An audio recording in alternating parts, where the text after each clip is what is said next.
I guess I'd stand there and I make a picture, and I suppose, I mean, without sounding too cliche, they're all kind of a portrait of oneself. You're projecting yourself into the world and Very much so. photographing Yeah.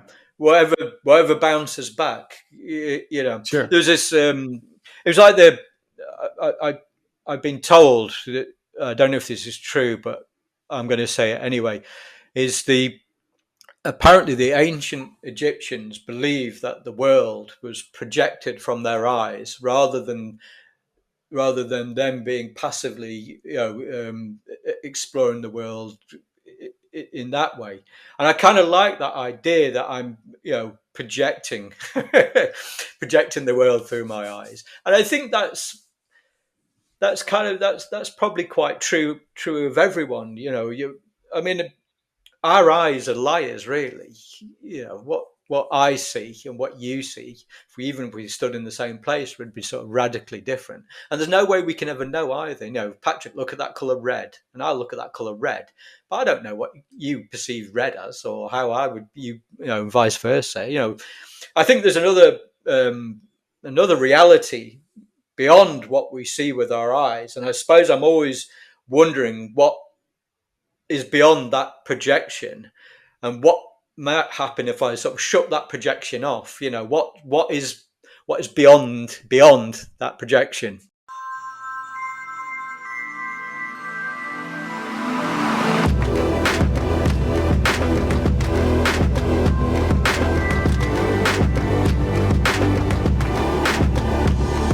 Welcome to the show, Al. Thank you, Patrick. What a pleasure it is to be here. Thank you so much for asking me to come on and rant about my life and work. Let's hope it's not too awful. No, I think, I've been following you. So on Instagram, I think you and I connected really early on when I first started the show. And so that's right. I've been following you ever since. And there's just something about kind of like, it's a community, especially of photographers. And so, we all connect together, we all follow each other. And so like, I'm not surprised that I'm actually like talking and found someone that has been an audience member of the show, because we're all like kind of in this thing called photography. We're all using it in interesting ways. So that's right. Yeah. So thank you so much for coming on. It's a pleasure to finally meet you and talk through some of your work. I've definitely been following you, and I'm a fan. So thanks for coming on. No, appreciate it. Thank you. Much appreciated. But before we get started, jumping into like your work and all of that, go ahead and take a moment and introduce yourself to the audience. Okay. Well, my name's Al, as Patrick mentioned earlier. I live in the north of the UK in a sort of post-industrial city called Sheffield, which is a really, really sort of rather beautiful place to live. It's on the edge of the Peak District, which is a small national park, which is where I find myself quite a lot. Tis a rather beautiful place. Very, very small. In summer, it becomes this sort of tourist hellhole as people descend upon it. But during the sort of autumnal and winter months, it becomes a gaping void of beauty. There's hardly anyone there. Well, pre-COVID, there was hardly anyone there. But then since everyone feels safer outside since COVID, I think it's become a lot busier. But yeah, that's basically where I'm at. I occasionally, when I'm out there, I make a photograph or two. That's awesome. I've checked out your work and I'm like so interesting. And so tell me about Sheffield. What's the draw there? Is it like a coastal city, or like what is? No, I'm not familiar with it. Tell me about it. What's the draw there? Well, it's a city in South Yorkshire, which is sort of basically just on the cusp of just above the middle of the UK, I suppose. It's not the Midlands. It's definitely sort of classed as the north of the UK. There's an invisible line in the UK, sort of north-south divide, which people talk about, and depending on who you talk to, that line can oscillate and move. But Sheffield is definitely, as I say, up north. And I came here. I've always lived in and around this area. I mean, I moved away to university, went down sort of further south for that. But my partner and I moved back up here probably about it must about 12 years ago. Um, it's it wasn't anything particularly a draw to this place. I mean, I came as a kid when as a young man, even sort of going to clubs and pubs and whatnot, because compared to where I was living at the time, this was a sort of thriving metropolis and bright lights and wonderment, But as it stands, I like the location. I like the aspect of living in a sort of a post-industrial city with and all the sort of interesting things that sort of throws up. But also, I'm on the edge of the wilderness, and I like that as well. So I have these. I live on this sort of like this divide between this industrial city and this beautiful national park, and it kind of works for me really, really sort of rather nicely. I think as I've got older, I've wanted to be less in the city and more out in the wilderness. I think that's quite a sort of natural thing for me. And I mean, 99% of my work is made in a very, very small area. Bound geographically to the area I am through various personal commitments. I have to stay. So that's really, really sort of forced me to sort of utilize the city and the green space and explore it all and try and make work in this small area. But Sheffield's a beautiful place. It's got loads of parks. It's got loads of really, really strange old industry. I mean, for a long time it was dead on its arse. It was a really sort of dilapidated place when obviously when all the industry left. Yeah. Things. Places like that, and so all the satellite towns in and around it. A lot of them died as well. And so you go to some place and it's grim, man. I mean, there's some grim bits to Sheffield, but there's some beautiful bits as well. But over the years, it's sort of regenerated itself, and there's a large student community here. Yeah. So there's two universities, and of course, young people really enliven a place, and they make it interesting and vibrant, and it becomes something else. So yeah, it's a great place to live. I can't see myself living here forever, but it's for the time being, it's perfect. So I think that's really you said a couple of things there. I think that's really interesting. But I'm still curious what draws people there as tourists. I can see the student aspect of it. Is it famous for like a food or chocolate or something? Like no. There's something. There is a relish they do, a sort of Henderson's relish, which is kind of like Worcester sauce. I don't know if you know that. Yeah, of course. But no, but I think people would come to Sheffield not for any particular reason, but only maybe to utilise the outdoor space of the national park next to it, the Peak District. Gotcha. So the Peak District, it's about 100. I can't remember exactly how old it is. I think it's over 100 years, but it's a small place. But it's surrounded by various cities. So you have Manchester, Sheffield, Derby, Nottingham. Gotcha. These sort of like northern cities. So and people would obviously, when people were granted the sort of 2 weeks out of the factories a year they were actually allowed to have, they would invariably, go to the nearest place, which tended to be the Peak District. I mean, you weren't always allowed to utilize the space. There was years and years and years ago, there were these mass trespasses because people wanted the right to roam in these places. Most of it was cut off from people. It was owned by gamekeepers. People actually went to jail for mass trespassing. So we could enjoy it as a space. Nowadays, I can't remember what the guy's name was. Benny Rothman, I think he was called. If people are that interested, they want to Google it. Feel free, knock yourselves out. But he arranged these mass trespasses, and then eventually it was agreed that people could utilize the space. I mean, you could. It's not like there's still vast areas of it which are cut off from people. And you tend to think of the space as a natural space when it's anything but really. It's been, this is England. It's been tilled and changed and manipulated for centuries and centuries and centuries, thousands of years.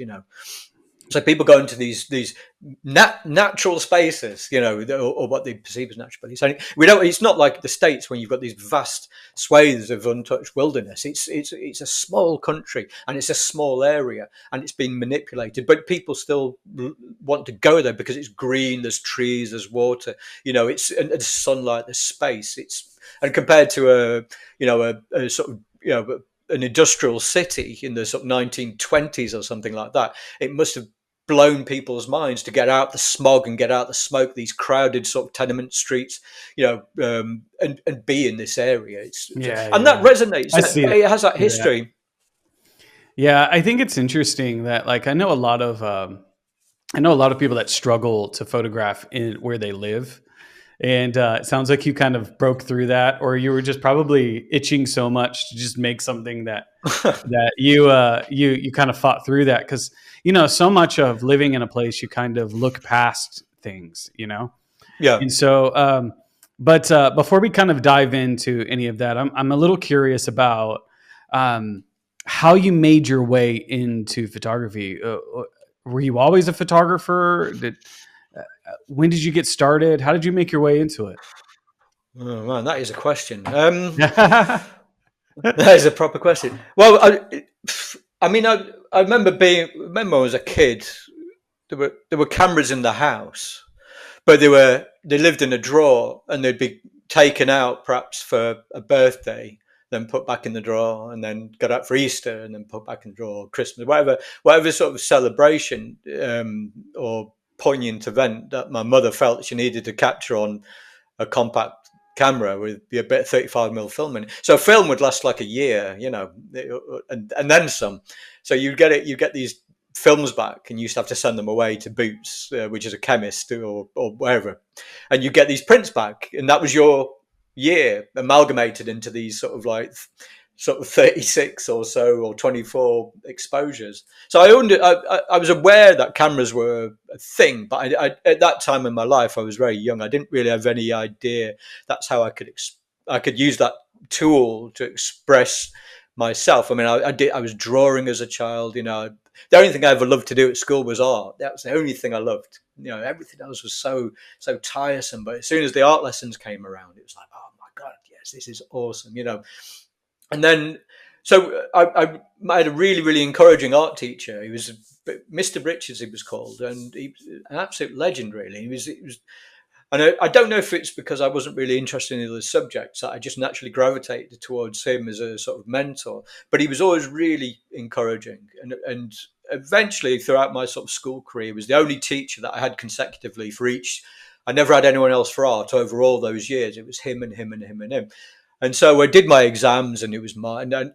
But I knew I didn't want to stay at school. I didn't, it wasn't for me. I wanted to go to art college, and just fortuitously, in the next town over, there's a very, very good art college called Chesterfield College of Technology and Art. Brilliant place. So I went for an interview there, and I fortuitously got in, and I was utterly amazed I got in. But I did, with these sort of GCSE 15-year-old child sort of paintings, that I ended up painting and taking in a huge portfolio, massive sort of A1 portfolio, dragging up the bus to show these people, these lecturers. But they let me in, and then suddenly, I started this college course, and it was like, boom, this new life, this new way of expressing myself, this new way of thinking just suddenly happened. Once I got over the fact, the novelty of being able to smoke a cigarette outside and not get a detention for it. I mean, that was the sort of the initial, wow, this is great. College, you were treated like an adult for the first time in your life, or at least I was, and during this art course, it was broken up into sort of 3-week blocks where you would study sort of painting, and then you would study ceramics, or whatever art form, jewelry making and photography. And so I was, during the photography one, I think it was I just decided quite quickly. You had to go down some stairs, and then suddenly you open this door. And I don't know if you remember what it's like the first time you walk into a dark room, but that place, man, that resonated straight away. The space, I didn't before I'd even done anything in there. The space itself, that you go down some stairs, there's no windows, and that smell of the chemicals hits you as soon as you walk in. If you're not used to it, it's like that really acrid chemical smell. And then suddenly you can walk. There's a black door, and what's in there, this, and then you walk into this red dark space with the, and I loved it, man. It was like returning to the womb. It was beautiful. It was beautiful. And before I'd even done anything, I just found I really bonded with the space itself. The thought of this. So I'd get to college, and sometimes during the winter, you'd arrive in the dark, you go into the dark room, spend all day in the dark room, and then leave in the dark, and I kind of like that. It was just something about it. And you'd smoke a little bit of a joint before you'd go in, and you'd all, this is, you're all buzzing and feeling pretty cool. And, I just spent all day in this dark room, messing around with chemicals, printing things, trying to understand how things worked, experimentation.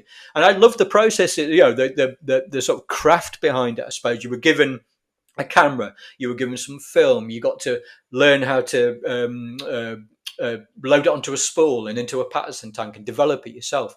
And then you'd go into the dark room, and then this warlock woven sorcery spun sort of process would happen. And it was perfect, man. How can anyone not just fall in love with that? How can anyone just not think, oh my God, this is the best thing ever? And so, of course, I wanted to do that all the time. I quickly learned early on in life, I don't like doing things that I don't like doing, and so this is the one thing. This is the one thing that I wanted to do more than anything. So I studied that. I think that after you'd done the 3 weeks, then you were allowed to choose what you would do for the subsequent year. And of course, I chose photography straight away.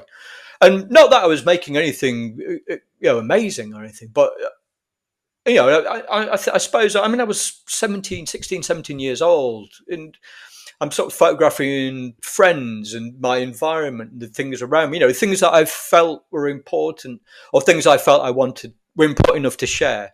And so I'd photograph people and bad. And I'm not a good printer as well. I'm a terrible printer, terrible photographer printer, but I don't care about that. I enjoyed doing it, And so I would use blue toner, and I used bleachers, and trying to fuck everything up that I could. It was always quite within that constructive and creative process. There was always that element of deconstruction as well. I wanted to destroy things to see how they looked. Sort of when I destroyed them.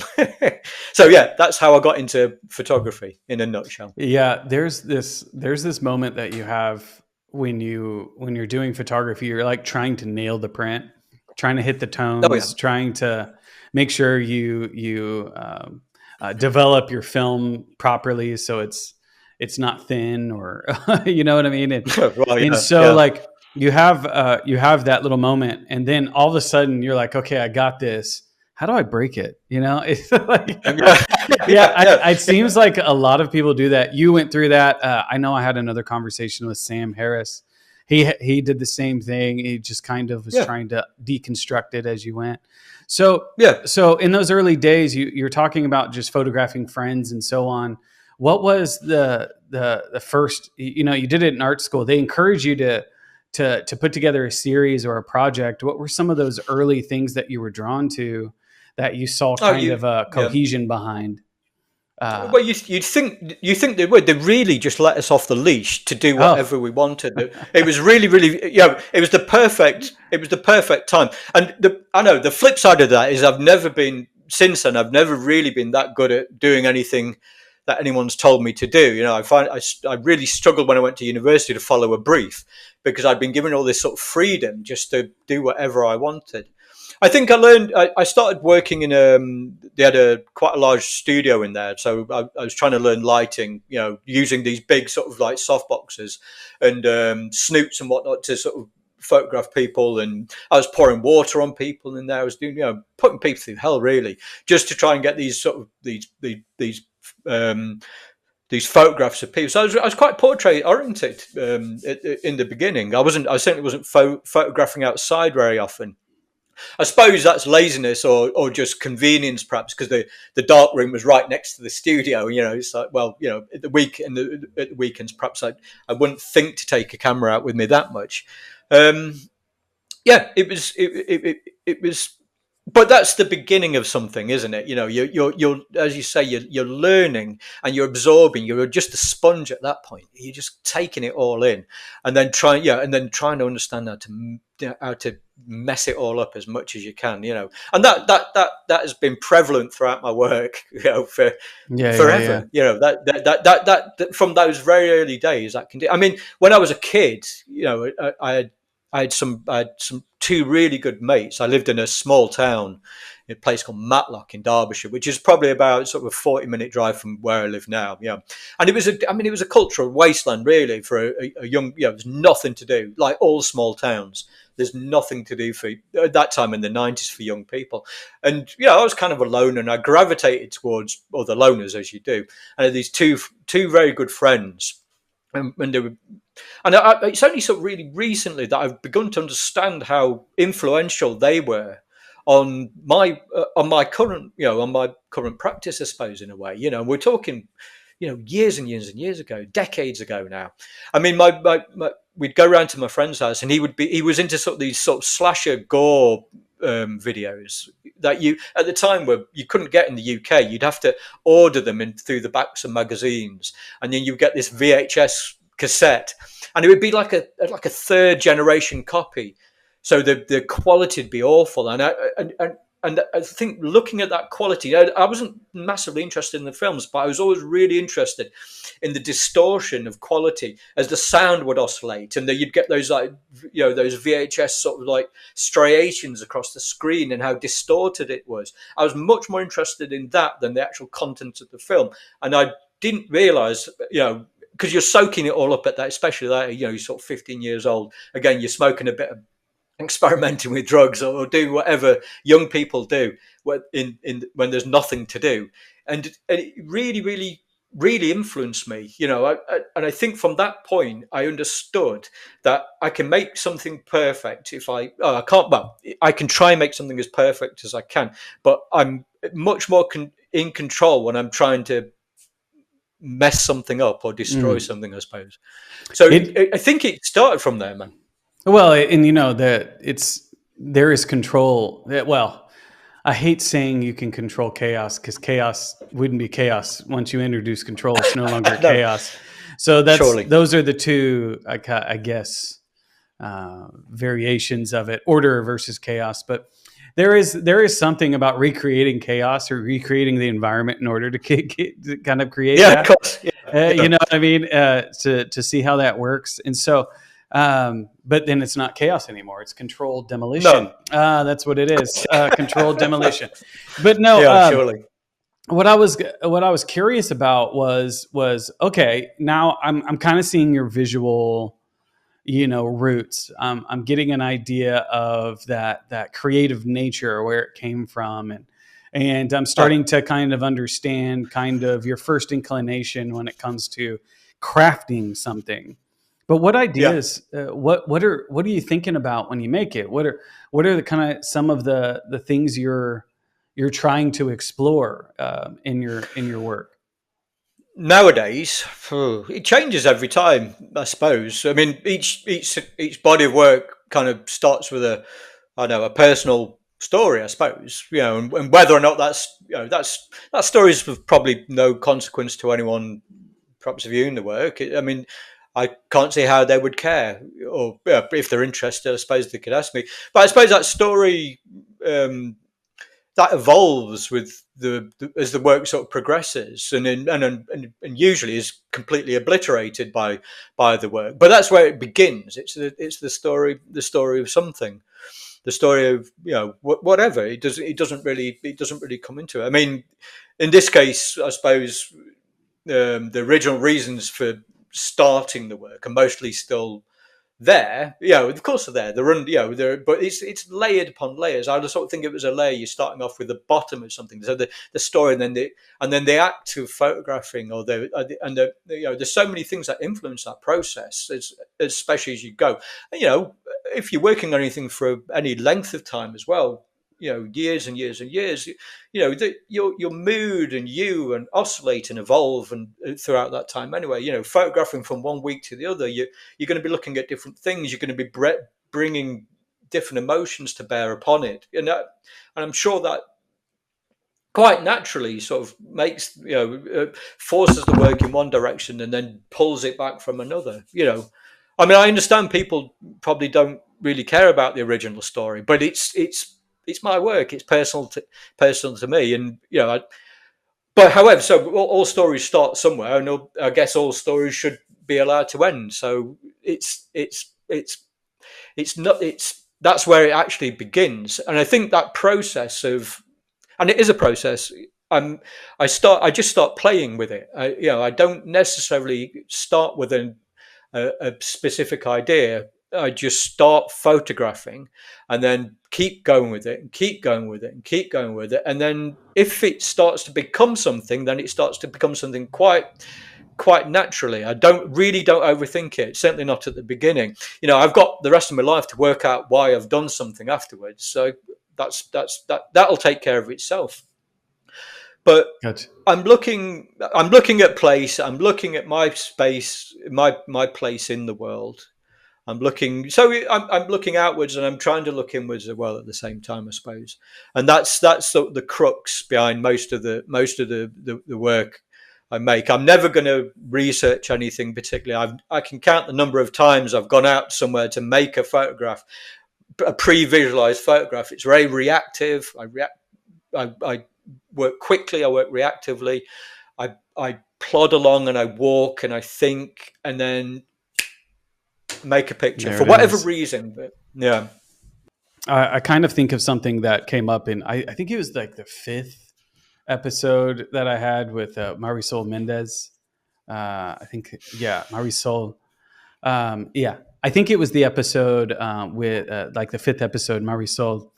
And she was talking about this exercise her teacher gave her. And it was a reflection on what photography is. Is it a window in which you see the world through, or is it a mirror by which you're looking at yourself through? And I have this really big feeling that your work is really very much a mirror. And it's not necessarily like, yes, your perspective is shown through, but it's more of a reflection on you. So when you think about that question, what do you think? Do you think it's it's a window or mirror window. mirror? Huh?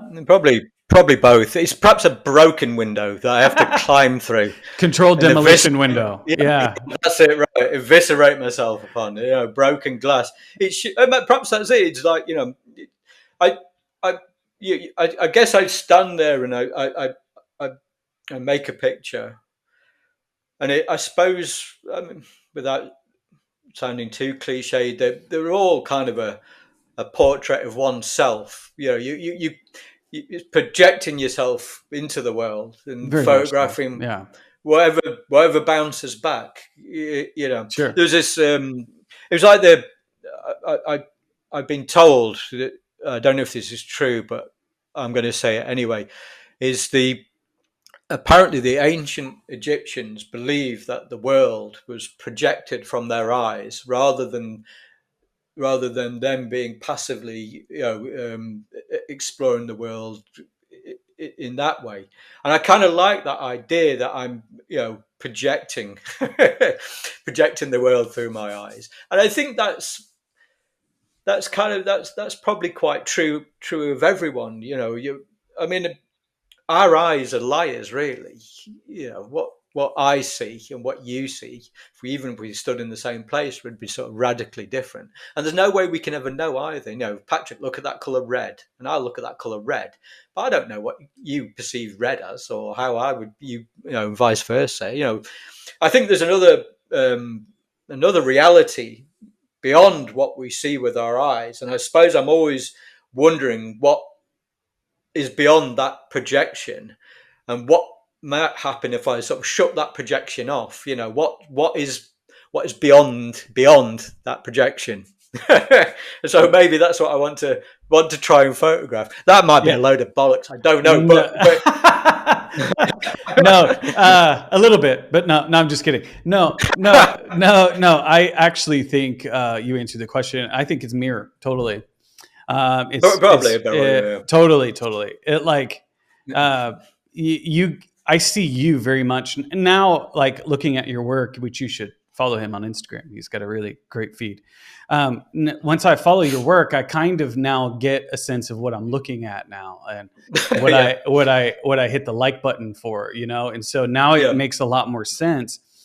And yeah, you're exactly right. It's some people say they talk about string theory, it being a multidimensional universe, but you could actually say that your own individual perception is a dimension all in itself, and we have 7 billion. yeah, We have yeah, 7 billion individual dimensions all slammed into one, which is this planet. And so, yeah, yeah. it's a really interesting way of kind of thinking about that. And so, talk to me a Yeah. little bit about your influences. You said those old horror films that you order from the Oh, back of definitely. magazines. That's hilarious, That by the sounds way. Yeah. so creepy now, but no. Yeah. Well, no, back then that's how we got weird things, or That's right, you kids. know, at the back of the what they would sell Back VCRs at the back of their car too. oh yeah, yeah, Yeah, you would get you would get films there too, movies. yes, yes. Adult Yeah, art movies. yeah. Yeah, Well, yes, but yeah. they would also give you films. The current ones that you Yeah. could get like for Oh for yeah, yeah. There's yeah, always yeah, there's yeah, always yeah, a man with a car boot. You could get yeah. literally anything from. Yeah, I would but get yeah, Bruce Lee movies. Bruce Lee movies. Bruce I Lee. would, yeah, Yeah, I would get kung fu. Yeah, I would get like kung fu movies and Bruce Lee movies. Yeah, I just remember those. In seeing the little stuff on the edge. And I'm showing my age now. You're welcome. But no, what I was gonna say is do you have it? Do you look at other artists, or are you? What oh are those yeah, inspirations? Like, talk to me a little bit about those, and we'll jump into your work. yeah. I mean, when I went to university, that was really the sort of first time, I suppose, that I started learning about other photographers. This big world, When I was at college, it really wasn't touched upon. They were just got prepping you, trying to get you ready, in terms of your ability to load a camera or develop a film, etc.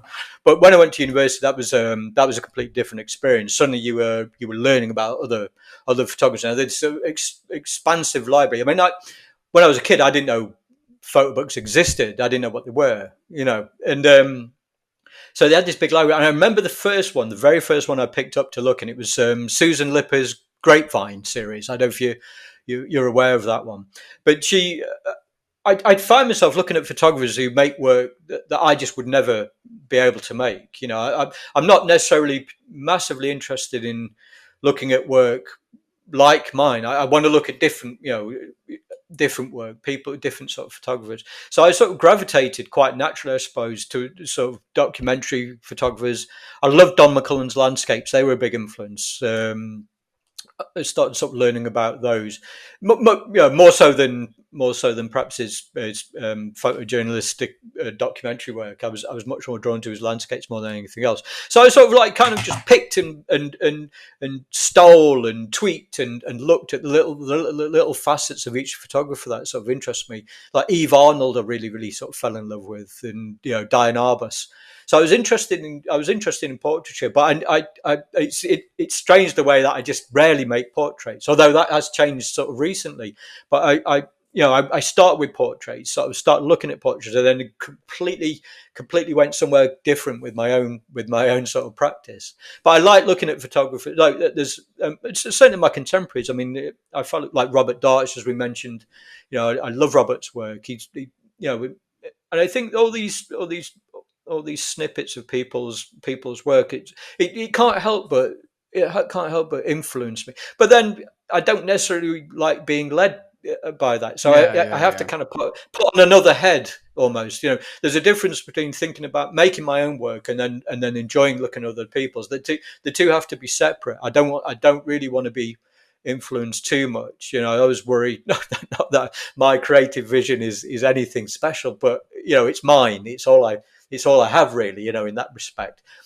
But I don't necessarily want to sort of not that I'm making work that's even particularly original. I don't think, but I don't care. It's the work I make. It's what I can do. So I'm going to do it. But yeah, definitely Susan Lipper's great fun. That was that was a holy crap moment for me. It's like looking through this book.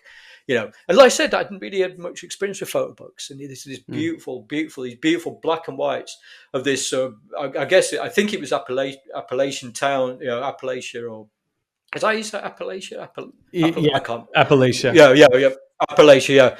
Yeah, all this, and I know. I guess you could say some of the.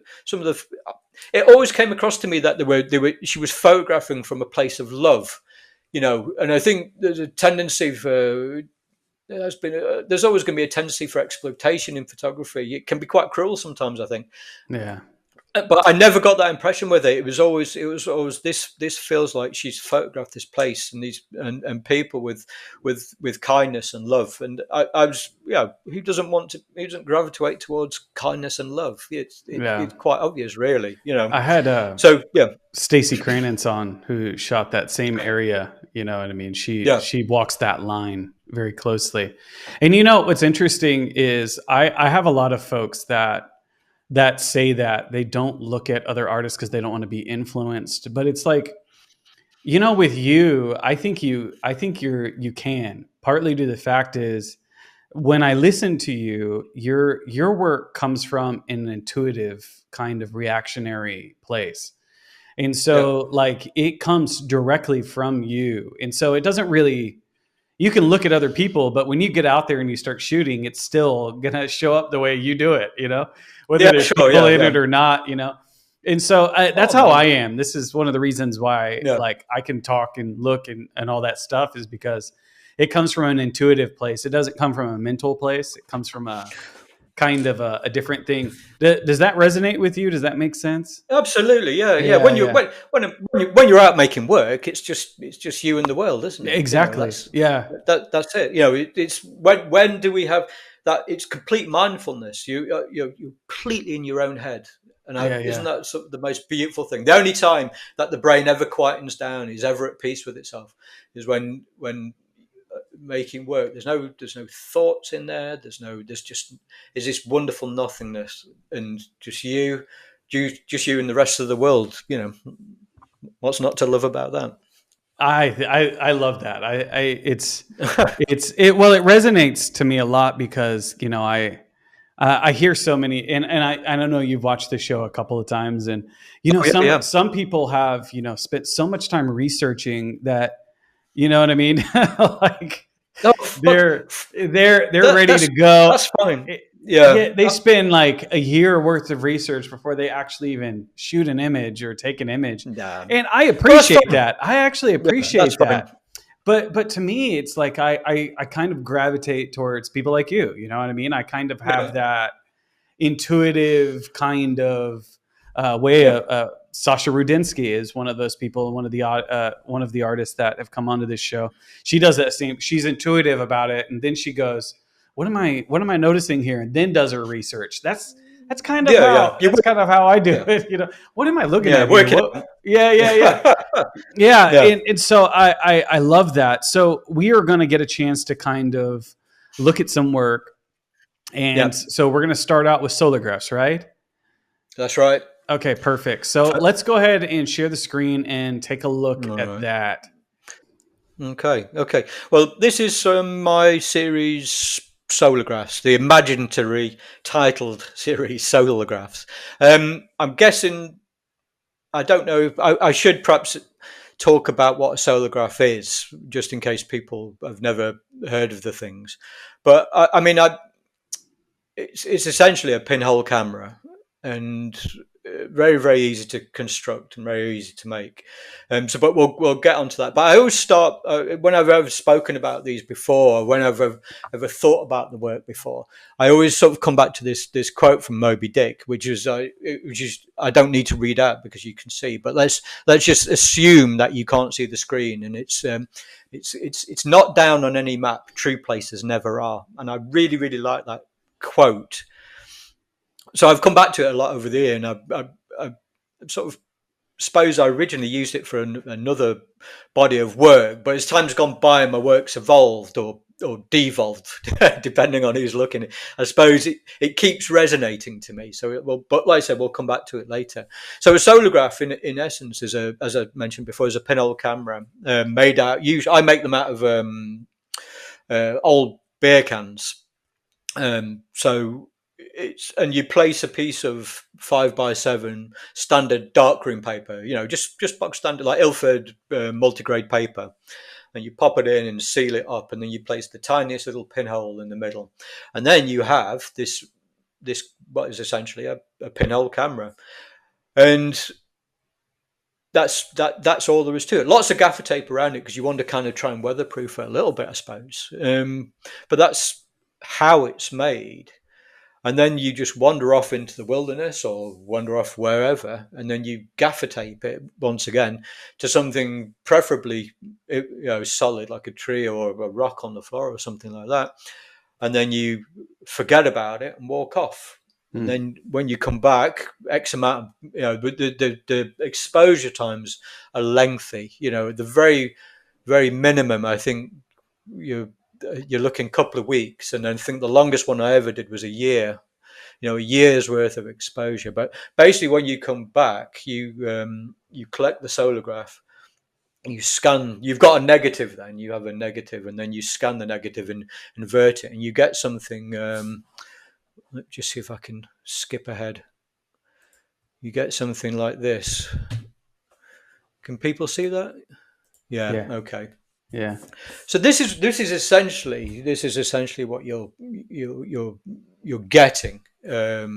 So the striations you can see, they're obviously the sun. So that's each one of those represents a day, and the gaps in between when the sun wasn't shining. And you can see the trees and whatnot. But that's primarily what they look like. So I was sort of that's the how. So I guess people more, as Patrick sort of talked about earlier, we're more interested in why, why the hell? I am interested in the whys. Yeah. Why the hell would someone do this? So I mean, if it was never meant, I'll skip. I'm not going to particularly talk about images as we go. There are a couple that I'll dwell upon. But each one has their own sort of story. But hell, we haven't got time for that sort of shenanigan. But this is a long form, so we have time for a story or two. Yeah. Oh, the bit. Don't worry, I'm sure I can conjure some bull crappery up. We'll find something. But I mean, it was never really meant to be a series. It just sort of evolved into one. I started making them to kind of unwind after a particular body of work. I just wanted to make something.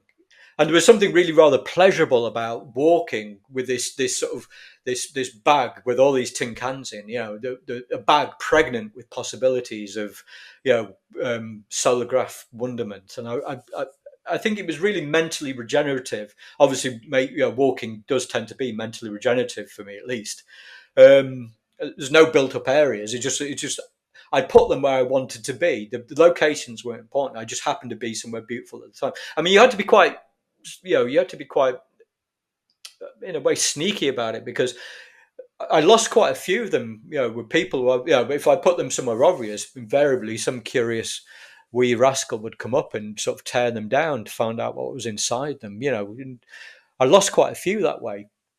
But that's, I kind of like that as well. There was kind of something interesting about that human, I'd go back to a place having invested sort of 3 months into the creation of this image, and I'd get back and I would find just the can on the floor torn open. And that was like, well, okay, well, that's fair enough. That's okay.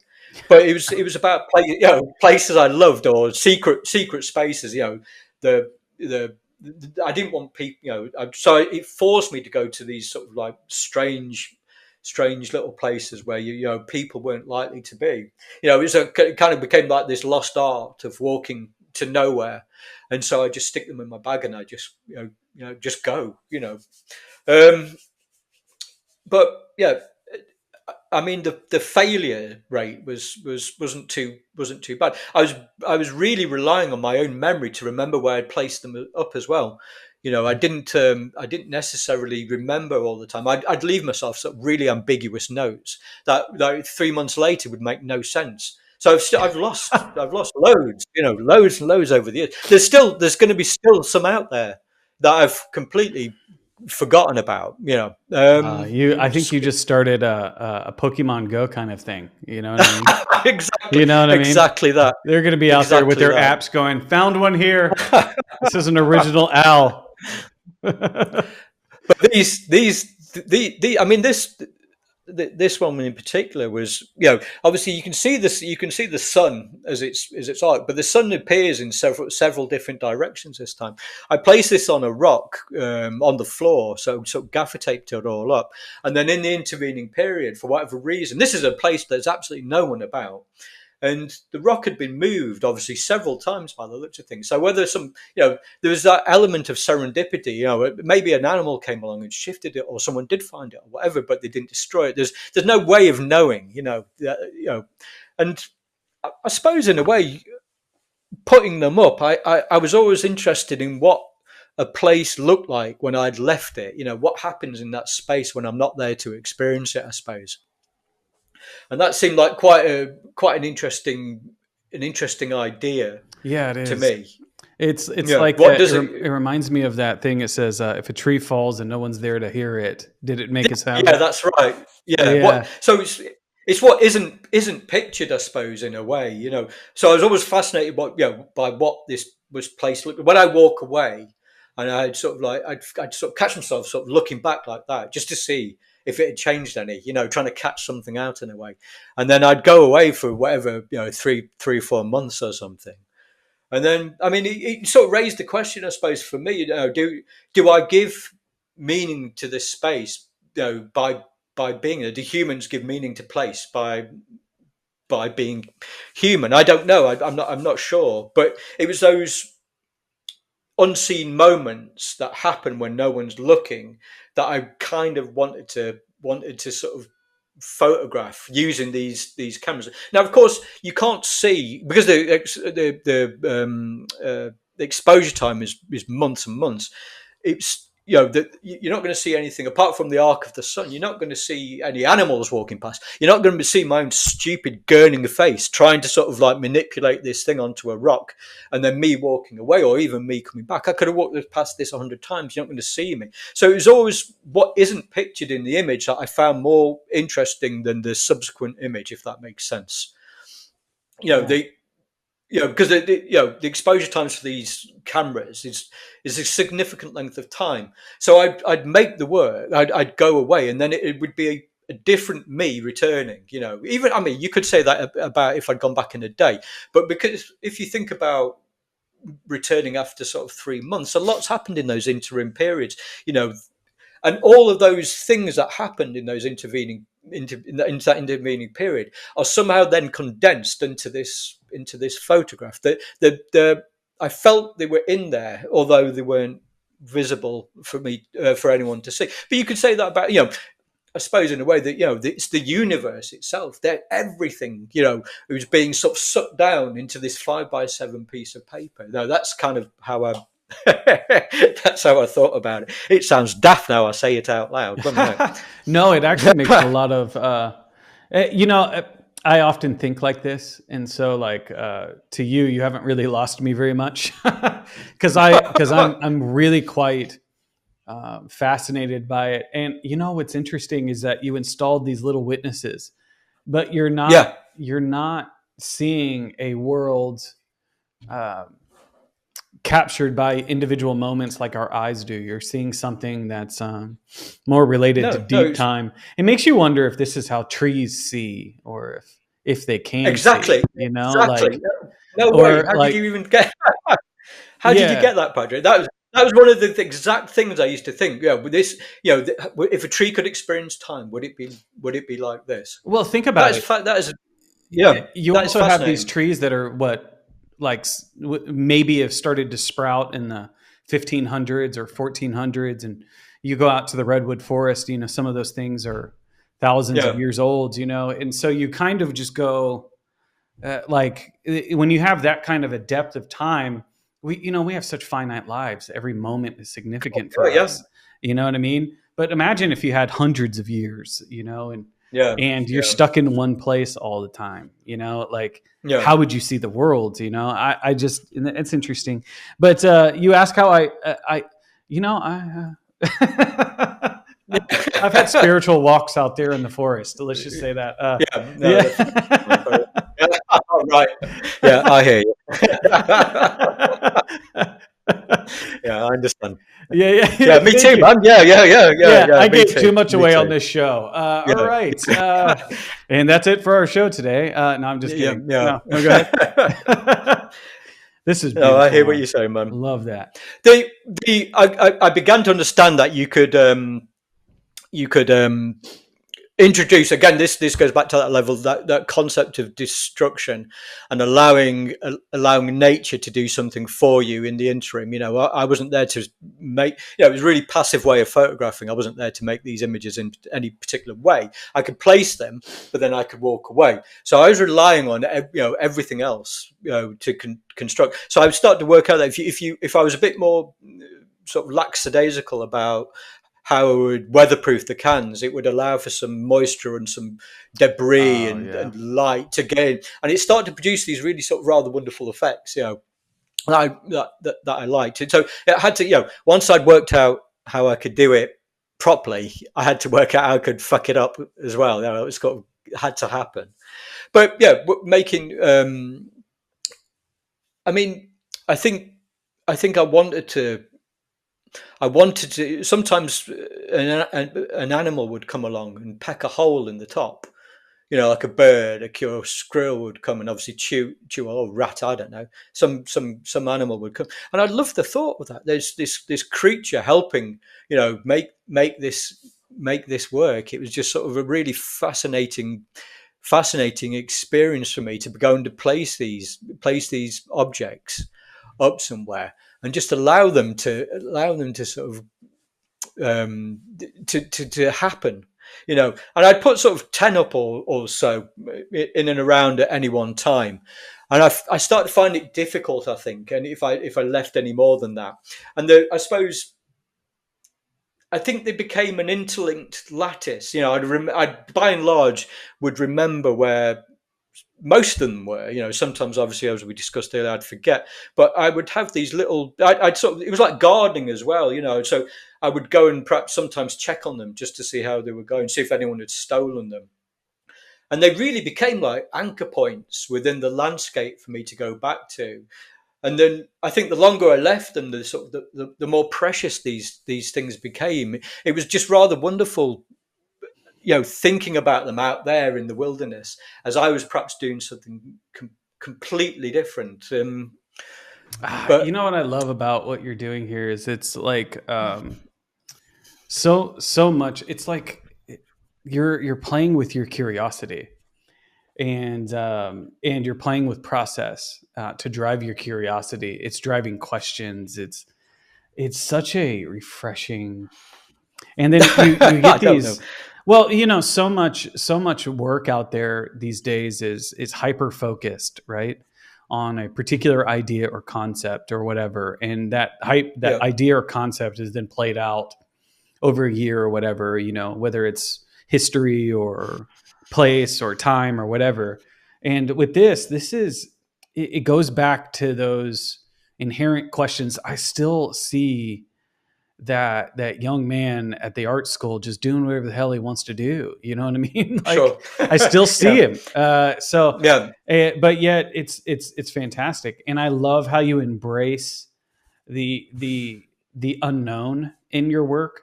yeah, What I mean by that is these weird aberrations that show up in the process, and they add such interesting like complexity to it. Like I now kind of understand that these are the solar little moments. Yeah, I even see them. It almost looks like Morse code in there. I can imagine that those are cloudy times, because we are talking yeah, about Britain. exactly that, Britain, yeah. exactly that. So I, that's I a mean, that's a 2 week period where the mate, this is the UK. Nothing, yeah, it's quite natural to have some no sun for eons. for a But I mean, long they're time. only Yeah. yeah, they're only. I mean, they're only slithers of time. Compared to infinity. Yeah. Even a million years is a slither of time. So there's still, but in relation to me, I mean, this is I suppose the one I've got on the screen at the moment is probably one of the prime examples of what a solargraph meant to me. I mean, I put this particular one up in some woodland. Sometime in the summertime. It was like a really, really beautiful day. I remember it really well. It was this gorgeous it was a pine plantation, so not strictly woodland. We have a lot of pine plantations which were planted in the 70s and subsequently are currently being harvested now. And so I remember placing it up and there was bees buzzing. It was really, really nice. And I left it and went back about 3 months later. And there's this sign stopping people going up the footpath saying, forestry work. And I thought, shit, I've got a solargraph in there. You can't, there were people chopping down trees. And so I had to wait, perhaps, I think it was maybe perhaps another month or so for the forestry work to be um, concluded. And I was eventually able to go back, and where this entire sort of like large pine plantation had been, there was just nothing. It had just been completely decimated, absolutely decimated, completely gone. Now I understand that these pine plantations were never meant to be there in the first place, so this isn't an ecological issue particularly. It's farming essentially. I was still kind of really upset by the fact that this place had gone. It was a really beautiful, nice little area that I like to be in, but I managed to find it after I placed it in such a position that I was actually, even though it was everything had been sort of felled and whatnot, I was able to follow. There was a stream that ran through this plantation. I was able to follow it to where I thought it might be. And I just spent about an hour walking around this sort of small area, and I just saw it poking out from underneath this sort of like this branch. And I could, I had I had the biggest smile on my face when I found it because I thought it was obviously lost forever. But then it occurred to me when I was sort of like cutting the tape away from the rock that it had been adhered to, that what I was looking at, what was encapsulated in this picture, was the entire destruction of that particular ecosystem, that particular I don't want to particular plantation. Sorry. So it was all in there. So this started off with all the trees up, and then and while this was gathering light and doing what it was doing, while this was being exposed, there were people coming in and chopping down all these trees. So it's kind of the death of that plantation, the death of that woodland, encapsulated in this sort of 5x7 piece of photographic paper. And that really blew my mind, man. That absolutely Yeah. blew my mind. Whoa. It's kind of what they're about. That's what solagraphs are about. This barometer for life. We're making a copy of the sort of death of a moment. And now obviously the time involved in making these is significantly longer than I suppose most photographs. That we should over in you know fractions of a second. But I think that therein lies the sort of innate charm of this longer form of exposure, this longer form of photography that allows the world to happen upon the pieces, and it allows everyone else to evolve from that point of exposure to the point of collection and picking it up. I You think know, it's it's interesting. It's like so much of photography is so quick; it's instantaneous. And I'm going to use vocabulary here and try to kind of rephrase it. And so we capture these individual moments within a day, but what you're doing is capturing a period of time. So you're yeah, capturing periods in a single frame. That's fascinating. And yeah. that adds so much context to like the destruction. They do that for it's lumber farming. That's what they do, so they don't Yeah, have yeah, to that's do right. Yeah, so yeah. that they don't. This is supposedly the more sustainable way of getting lumber Yeah, versus, yeah, deforestation, yeah, like they're yeah, doing in other places. So there's some complexity to it, and it's interesting. yeah, It's yeah. really I, interesting. it, I loved making the work. And I did this. I think it was about 6 years. I continued with this process for. Obviously, the length of time involved, kind of made it a longer sort of form project. And while I was working on this, I was still able to make Other, work elsewhere. yeah, Yeah, yeah. and so this sort of just rumbled on quite happily in the background until this one, which was the final one I ever made. And this was actually, again, a little like the one I've just described. Um, this one I placed in some woodland that I know on. I think it was just before the pandemic, and then obviously all the lockdowns happened, and I wasn't really able to go back to it for a year. This was almost a year to the day I picked this up, and so that really really got to me. Though I this was what I hung on to throughout that entire pandemic. The idea that this was out there, that this was gathering like this anchor point, something for me to sort of really, really focus on. So while all the world was going to shit and people were dying and governments were making terrible, terrible decisions, and we were all locked up in our houses, this was all there. So all those deaths and those births and those smiles and those tears, that's what I imagine them all being condensed onto this one final solargraph, and I sort of thought to myself, this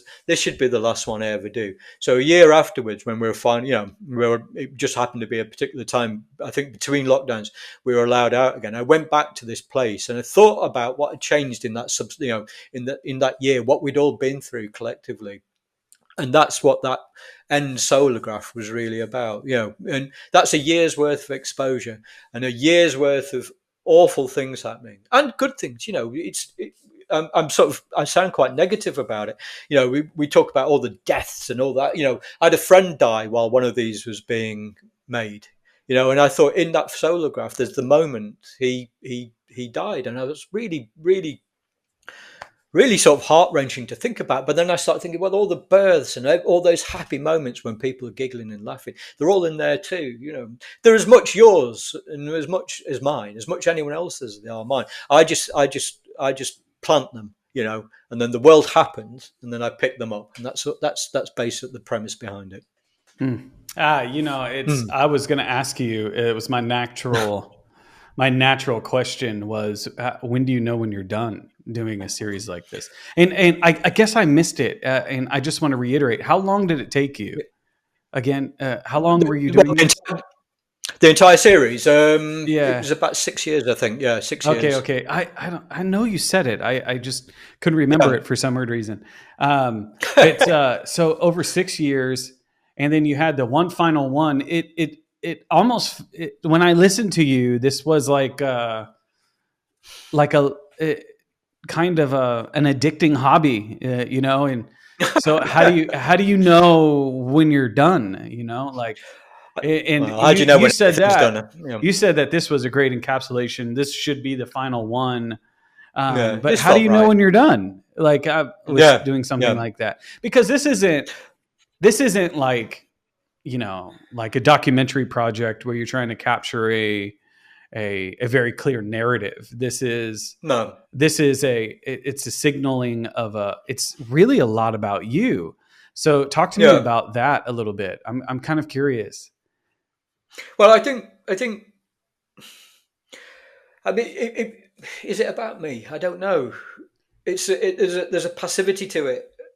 I like I say, I just go and place them. Now I can bring my own thoughts and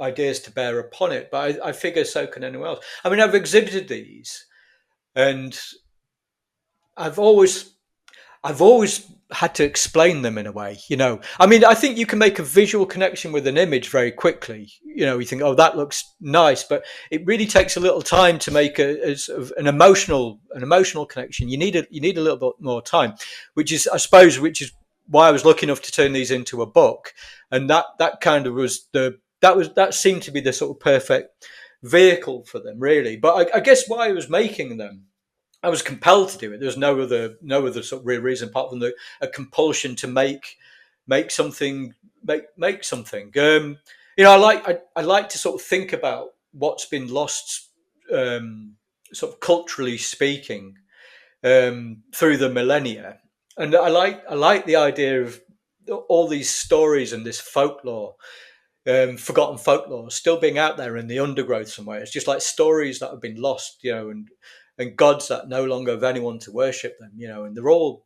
these ideas and all these lost stories are out there in the world.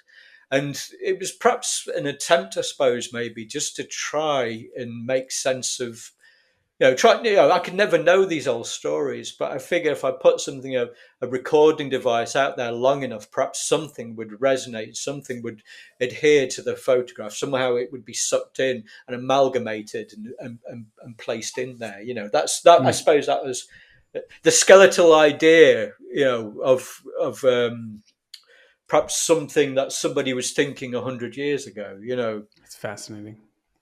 It's fascinating. It's like the how absence, it's like the I see, when you walk around someone's house when they after they've passed, and how that person manifests themselves in that space is by them not being there, by their absence. And that's, I suppose, I was trying to get something along those ideas. I sound a little confused now. That's probably, No, but no, no. that's Because like, I in a lot of ways, you said something about being reactive and mm, about your work. You're kind of reacting, and and you're doing this. You're like you're setting off these little capturing devices and letting them go for a period of time, and the amount of patience, the amount of that's not a reaction. That's an no, no, intention. no, Yeah. yeah, And yeah, so and you're intentionally doing something, and uncovering these things. It's a fascinating kind of thing. And you were doing this for about a 6 year period of yeah, time, and then kind of yeah. bringing that culmination with the lockdown, which was naturally, it's going to change a whole bunch of us. It reset a whole bunch of us. Sure. Have you reflected on that period of time, and kind of, thought about this solar graph? I come back to your original statement at the beginning of this place is I guess, and I'm butchering this with the Moby Dick quotes. it's It's cool. like Yeah, the truest places aren't on a map, kind of thing. yeah, Were you yeah. were you trying to find the truth of a place? What were you Sure. like Well, in? whatever that means. Where you reflect, like, what in your life at that moment, and you don't have to share it on this show. I feel like Yeah, a yeah, yeah, psychiatrist right now. But yeah. have you reflected on that? What was going on in your world at that time that maybe caused you Absolutely. to? It, I think so. I think it can't help. It can't help but do that, especially given the length of time involved in making the work and the subsequent exposure times. I mean, it's like if a photograph's a frozen moment in the past, a snippet of what was, and these are no, they're not really different in that respect, but it's, we can't physically enter into the picture, but we have to do it with our with our minds, with our sort of consciousness. And I think it's well within our remit to understand the complexities and potential layers to a, a body of work. I mean, if you walked into a white cube and saw this on the wall again, you might think that, well, that looks like a pretty picture, and it might need to be stood next to it, sort of patiently explaining what my intention was. But once it's out there in the world, it's everyone else's problem to understand it. I mean, do they need understanding? A guy asked me once, when a guy asked me at a show. He asked me if I have to explain these images, have they failed? And I found that a sort of really strange question. But it got me thinking. It was a really good question in a way. I mean, I don't know if a photograph can fail per se. I mean, perhaps I failed, or perhaps he failed. Perhaps we all, perhaps we both did. I honestly don't know. But the reasons for doing it, like you said, you start at the beginning, and the reasons for making a body of work change so dramatically towards the end that, you know, but it can't help. But I can't help but look back at the person who started, and you know, and think, and that barometer of, those ups and downs of life, that's a long time out of my life, so 6 years of making this work, and then intersected into those 6 years of these other sort of snippets of those 6 years. It has to make you look inwards, to the point where it becomes maybe too insular, and I think, that's perhaps what happened, and I had to finish it, and then it had to become something else. So obviously, then I was lucky enough to make it into sorry, I'm cocking things up here. I had to make it into the book. That is a really interesting question. If you have to explain it, has the image failed? Yeah. I guess you could say yes and no. Partly Yes, due and to the fact is, if you can consume an image really quickly and move on, in the day that we live in today, when we have, like, I looked up a stat the other day, 1.4 trillion images are uploaded on social media networks every single day. Yeah. So we consume thousands of images all the time. And so we literally look at an image and flip by it.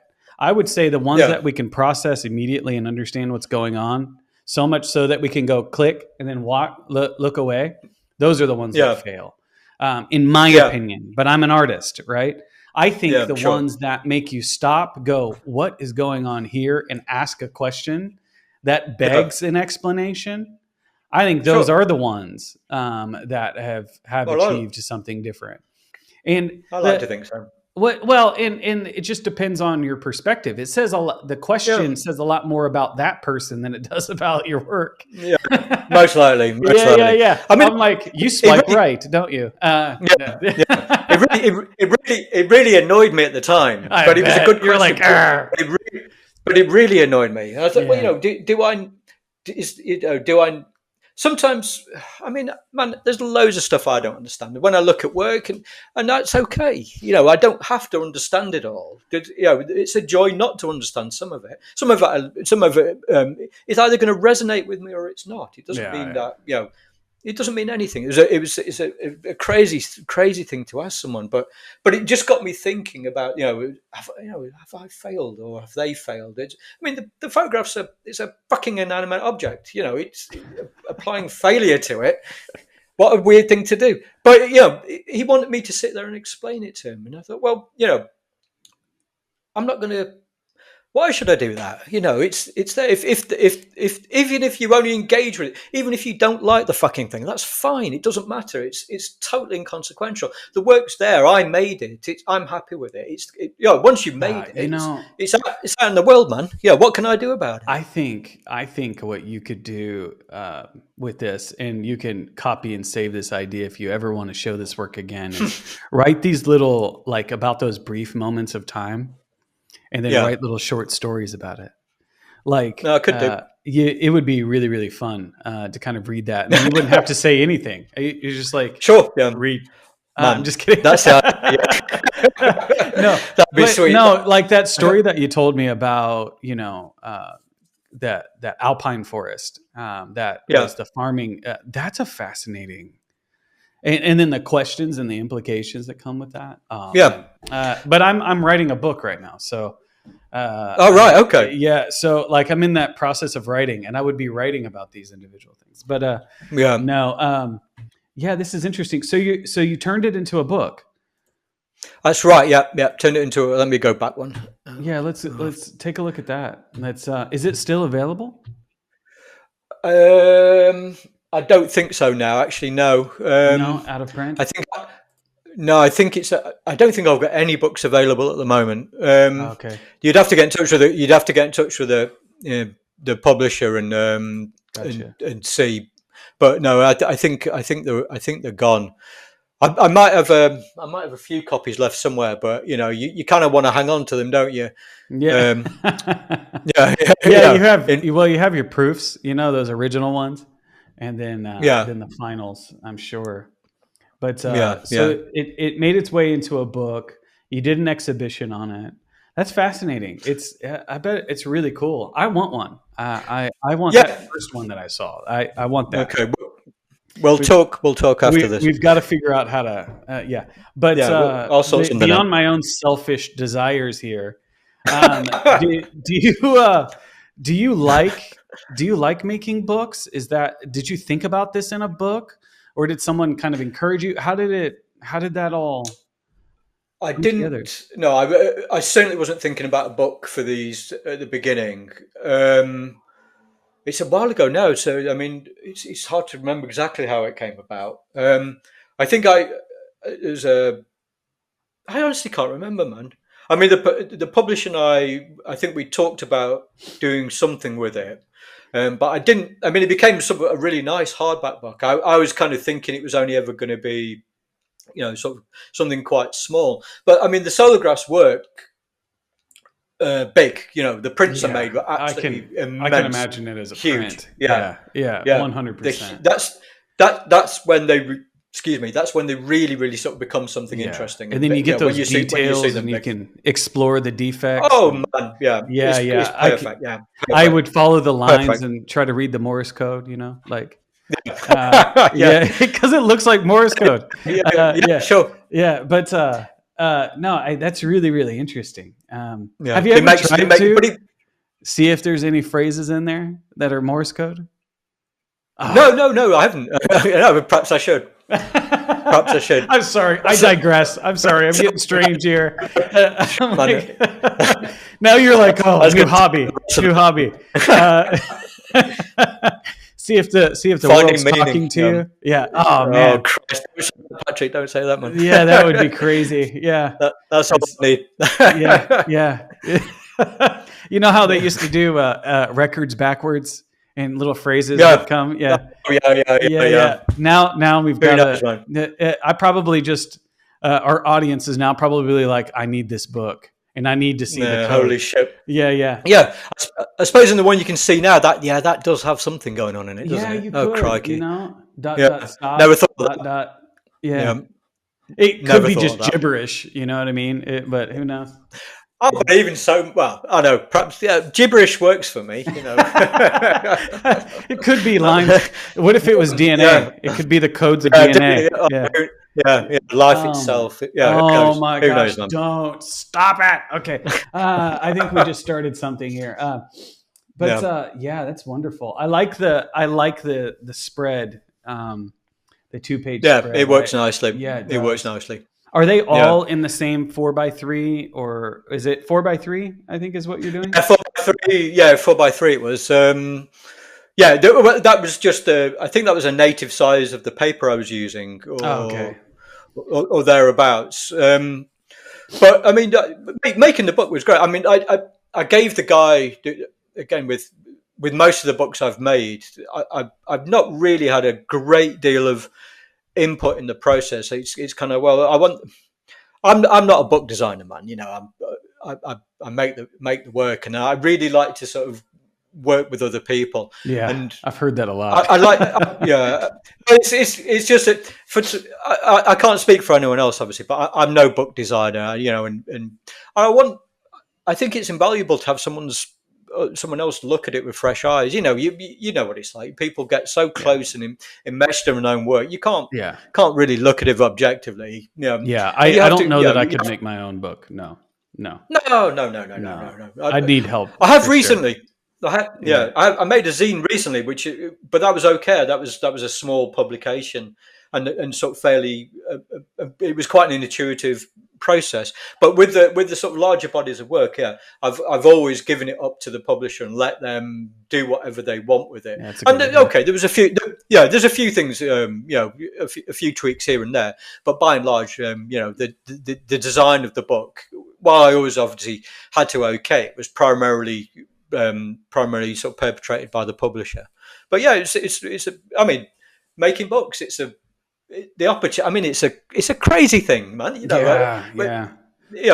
If you asked me when I was a 16-year-old guy in the darkroom pissing about with chemicals in the darkroom, if I'd ever have books, I was like, no way, man. I feel incredibly lucky and incredibly privileged to be able to do this. It's I mean, isn't it incredible? It's It's an unmitigated joy. yeah, to kind of see your work in that, it's probably Yeah, amazing. So yeah. so you made the book, you did the exhibition, but you were also, so let's talk about that next body of work that you're doing is or you Yes. did as well. And so were you doing this at the exact same time as you were making this, or is this kind of No, like a this new this would have. thing? Go ahead. Oh, sorry. This was, well. It started, yeah, the last Solargraph I made. I was just beginning to make the work, while that last Solargraph was, the COVID Solargraph, we'll call it. Um, I was just beginning to start making this work around the same time. I mean, yeah, this was a strange body of work for me, because it started just before the pandemic, and then obviously again, it became. I don't want to call it my pandemic or COVIDograms or whatever you want to call them. It wasn't sort of about that. It was. I basically started it just like all the bodies of work I do. I just started making work, and then sort of hoped it became something. I think it occurs to me quite quickly if something's working or not. I have a whole cacophony of failed projects, sort of like, scattered in my dust, that things Yeah. that just haven't worked for whatever reason. Yeah, Yeah, a and really big hard that's drive it. full of just random. Oh yeah, full of really bad work. Yeah. I know the feeling. Yeah, but that's how, that's how it works for me.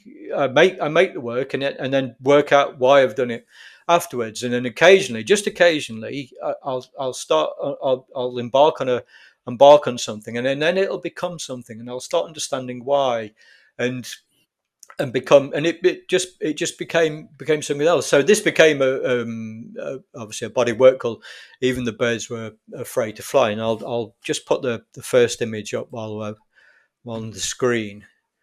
And this was obviously wholly different than uh, other things I made. Again, there was a sort of a process behind it which I wanted to incorporate. And don't ask me why I sort of did this, but I remember making the work, and I was just sort of making work on a like really shitty little 35mm point and shoot compact camera, because it was portable. I've always gravitated towards sort of smaller imaging capturing devices, because it does sort of lend itself to working quite reactively. I always find, for me personally.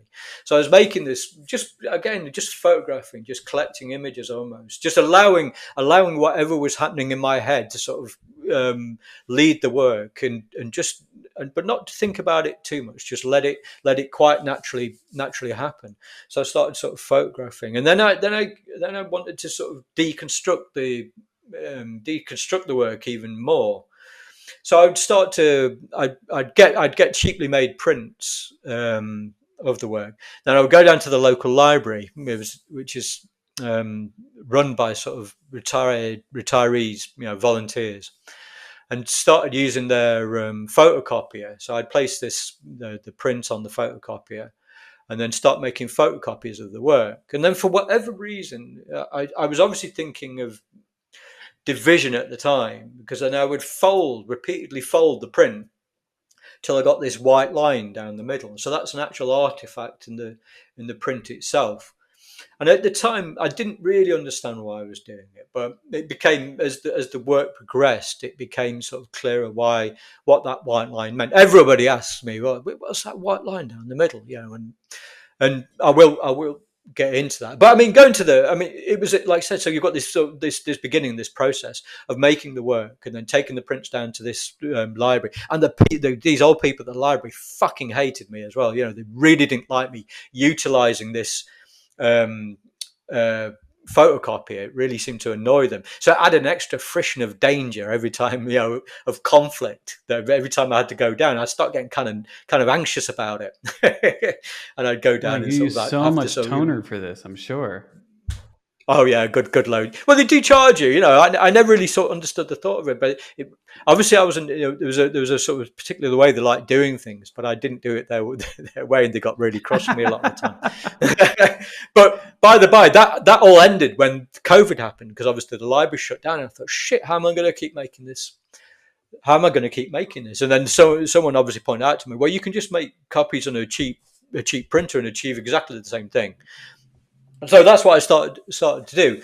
I mean, the I was really suffering from insomnia badly at the time as well, and that line really, obviously because I was really sort of kind of scared about what was happening, in the world, with the pandemic and whatnot.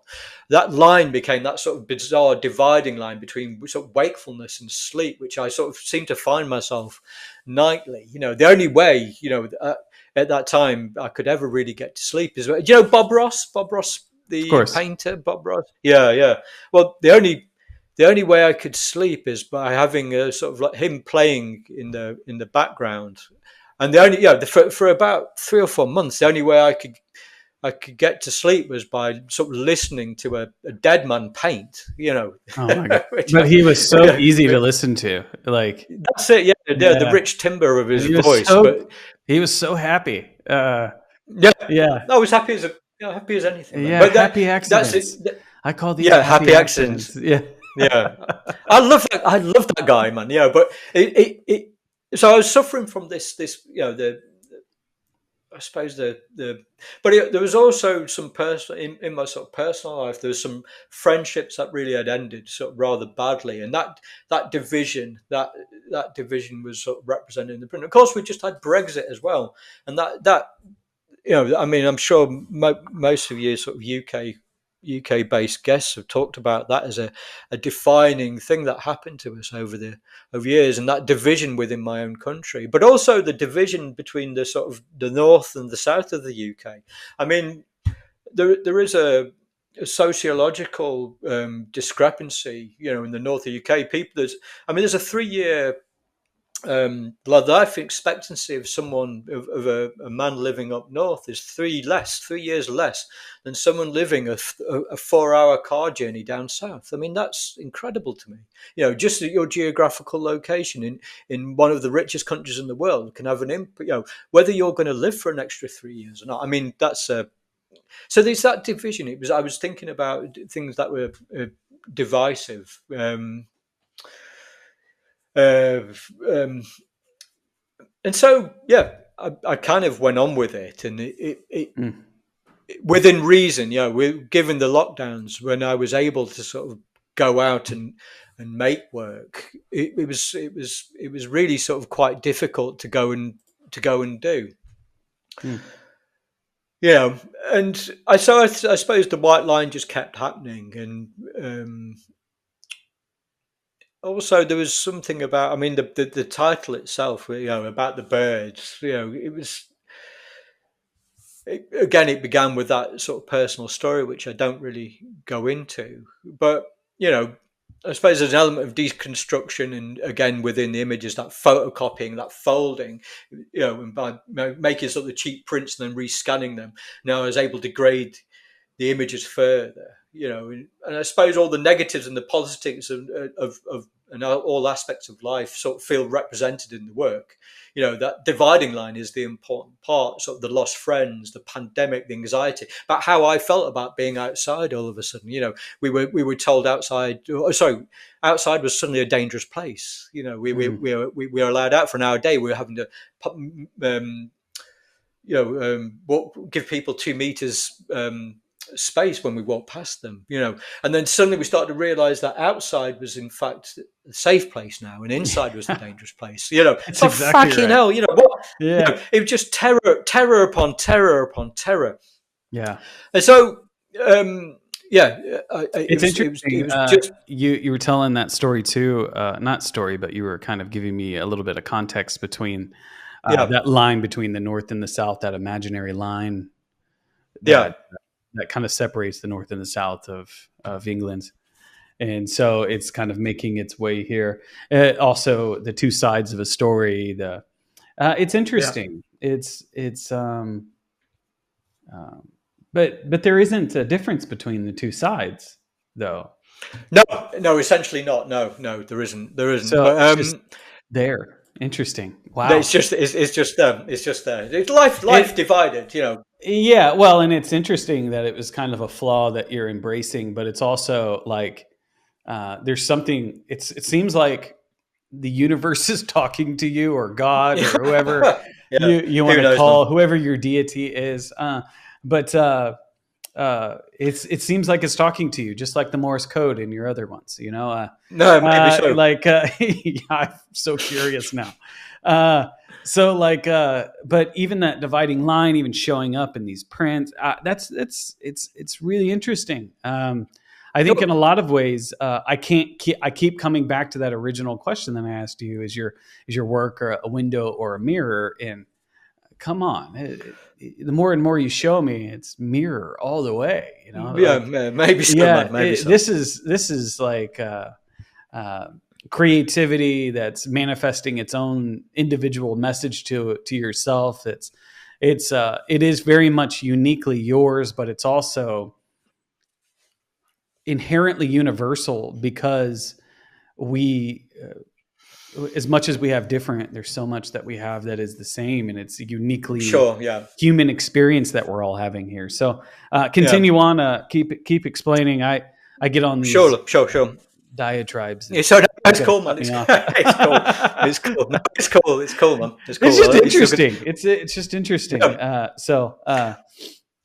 Carry on. Well, when I was out making the work, I mean the photograph you can see on your screen now. These were I started to I started to pick up note due to thankfully to a sort of prevailing wind in the area that I was sort of making the work. I started to find all these old notes from people. They were usually carried on balloons, so they were invariably sort of memorial notes left by people. So people would send up these notes on a balloon, presumably to reach heaven or whatever. But then obviously they would pop, and I never really and I was just sort of noticing them. I suppose. I mean, that's half the trick with photography, I suppose, is noticing something that hopefully no one else has or hasn't for a while. But I just kept picking them up and putting them in my pocket. I became quite obsessed with collecting them, but I never saw the collection of the notes and the work that I was making at the same time. I didn't really make that connection that the notes were sort of narrating the story as I went. So it just happened one day, and I mean, I'd climb trees to get them. I'd go to sort of quite dramatic lengths, I suppose. If there was one up a tree, I would climb that tree. I've still got scars on my legs from climbing up and falling out of trees trying to get these notes. Invariably, they were always badly faded and degraded, which nature had done its job and sort of change. And I wanted to redact any personal information on there, so I redacted any names, and then when I started redacted the some of the words, they became these little poems. I don't know how well people can read that one. I'm sure there's another one elsewhere. But as I made the work, I collected more and more notes, and they became part of this interwoven connection, this interwoven web. So people were sending. I sort of imagine people were sending these notes almost to me. At the very least, I picked up someone's litter, because these were attached to sort of these, garish sort of balloons, and so I'd pick them up and put them in the car and put them in a bin. So I was cleaning up after I went, but then I thought that, well, the least I can do really is I can include these notes. So I was very careful about not to include any names or any sort of information, and just let them sort of narrate the story of the work as I went. Because I want people to I want people to see it and understand it. And so it became slowly, really, really sort of slowly became something tangible, and I just kept making the work. I just kept picking up the notes, and then of course this, the, coupled with the fact obviously COVID was happening at the time. I mean, there was a myriad of extremely complex reasons why I was making the work in the first place. I think I mean, I could spend all day sort of talking about the whys, but again, once it's out there in the world, the work's finished, and then someone else is sort of looking at it. I suppose, life felt unreal, so I wanted the work to feel unreal as well. Wow. You Yeah. know, so there was this place that I really liked to go up in during the times we were allowed out in the pandemic, where these murmurations were happening, these starling murmurations. I would go and sort of just stand there for a few hours, just watching and waiting to see if they would happen. It didn't happen every time, but now and again you would get these beautiful murmurations of starlings. I mean, it was. You're looking up at these birds as freedom. They don't, they're not thinking about, the potential of microbial death. They're just flying around doing what they do each day.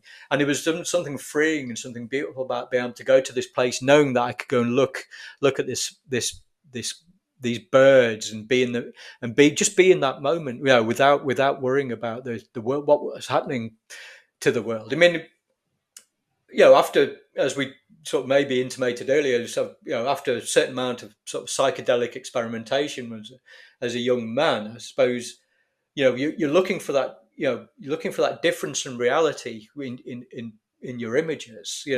And when you experiment with that sort of particular chemical, you kind of take a jump to the left or jump to the right, and you experience reality, through a different lens. And I think the Mm. first time I ever did that, I spent the next year sort of, moving through the world like a ghost. And there was like an unreality about everything. Yeah, yeah, for And I sure. think the subsequent embracing of that unreality, sort of, I suppose, while at times is quite distressing, I sort of realised now that partly it shaped the way I feel when I'm making work today. That's the plodding rhythms of walking, and that avalanche of thoughts that sometimes happens. And making this particular body of work, again, it was very, very reactive at the time, but it obviously encompassed so much that was going on for me personally. I was watching a close relative, coming to the end of her life as well at the same time. And that all these influences, these experiences, they have to come out in the work some way.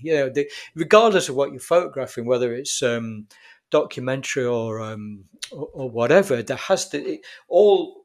Again, we go back to the mirror. It all comes out, and that's. I suppose that this is probably, I don't know, maybe my most. I think it's my most honest. Maybe. I'm not sure about that. I Most don't know. I'm not honest. sure. Yeah, maybe I really let myself feel on this one, because I think it's natural to sort of try and protect yourself from the woes and the worries of the world, and I think that's what people were quite sort of naturally doing during that particular time. It was a crazy ass time, and people were protected, but I really wanted to sort of embrace it all, and I really wanted to feel what was happening. And I think that sort of really, really sort of came out in the work. So I'd go to again. I want, like I said, life felt unreal, and I wanted the photographs to feel unreal as well. So I would just allow things to happen. So again, it was reactive, somewhat intentional, but at the same time there was a passivity. I was being quite passive about the work, but the intentionality comes from it's from choosing which photographs I would show, and of course printing them, and making this sort of ubiquitous sort of fold in the middle. The world looked wrong, to me, and I wanted the work to kind of look wrong. And so, I mean, again, there's this. It was kind of about, there was a passage from the book that I started. I think I made a book out of. I was co-made a book with a publisher, but there was a piece of text at the very beginning, and it goes like, I've always loved the sound of crows cawing. It has been suggested that they have their own language. Every summer when I was a small boy, rooks would nest in a tree in a neighbour's garden. I would lie in bed listening to them talk and try to imagine what they were saying. Why make a noise at all? The sound of crows remains incredibly comforting to me. And it was so I was trying to, I've got that thing from the past, I've got the thing that's happening to me now, and then I'm trying to amalgamate it into something that makes sense. And slowly it did, because again, being outside, I wanted to be outside more and more because that's naturally where I like to be. But then suddenly being told that you can't go outside, it was crushing. It was pretty awful. So every time outside was just something so much more. I appreciated it so much more. I was just felt so enamored with the landscape and the places I was in, just because of the restrictions hoisted upon me by my government. That suddenly I can't go to these places, and then of course you've got the death notes, which you can see on the screen now. This one says, "I hope you know how much you will be missed." And so it seemed quite obvious to me that this confusion of ideas, which I'm probably not explaining very well, but this confusion of ideas overlapping, the waves of trauma and waves of happiness and contradictory experiences, all amalgamated into this one series. So I just let it throw, and was as honest as any human can be about what they're experiencing, and turn it into work. I mean, it's the least I could sort of really do. And I suppose this is my biggest sort of Marmite series to date, which mean, Marmite's a spread we have in the UK that you either love or hate. And so many people hated it, and so many people really liked it. There was no sort of in between. It was quite strange, with past bodies of work, people a bit meh, whatever, that's fine. But this one was like, I fucking hate this, or I fucking love this, and yeah, I Yeah, when suppose you're that was. dealing with, I think emotion and the pure expression of that, I think you will trigger something in someone that is a feeling, and it's a whether they like it or not. And I there's hope so so. many like photographic purists out there. Yeah, yeah, without a doubt, man. Yeah, you're like, if the execution isn't right, you shouldn't be considered in the canons of perfection or canons of Oh, don't. photography. There are a lot of people, but in my art world, I don't care. But No, there's no. it's interesting. It's interesting what people think, or Yeah, whether they get it or not. yeah.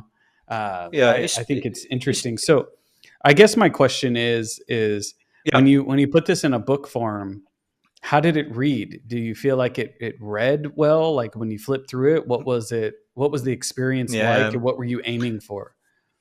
I think it. Well, again, I collaborated with a publisher called Kozu Books. In the end, the book came out in really quite a strange way. It was I was approached by another publisher who was starting his own imprint, and he intimated that he was possibly interested in doing something with the work. I'd sort of finished the series. I'd finished making the work, but I hadn't really done anything with it of consequence. I'd maybe put it on Instagram. I don't think it was even on my website at the time. And he suggested that if he was going to do something with it, if he was going to publish it, I really need to sort of tie it together, have a strong edit, So I sort of went about rescanning everything, and including this and that. When it came to it, I sent him like a PDF of what I thought could could be the beginning of something. He'd cooled on the idea a bit, and he'd kind of changed his mind. He was very honest about it, and it was fine. It wasn't, as long as people are honest, I'm happy. He said it's not for me. That's fine. So because I had the PDF ready to go, I just sent it to another publisher that I'd not worked with before. I was aware of them, and obviously aware of me. And he said straight away, "Yeah, let's do it." And I was like, "Yes, brilliant, fantastic." So making the book of the work, yeah, it seems a lot less confusing than my sort of attempt at trying to explain it. But I mean, I kept all the text is written at the actual in the back of the book. I wanted people to run through the book originally, run through the book first, and just not have any preconceptions,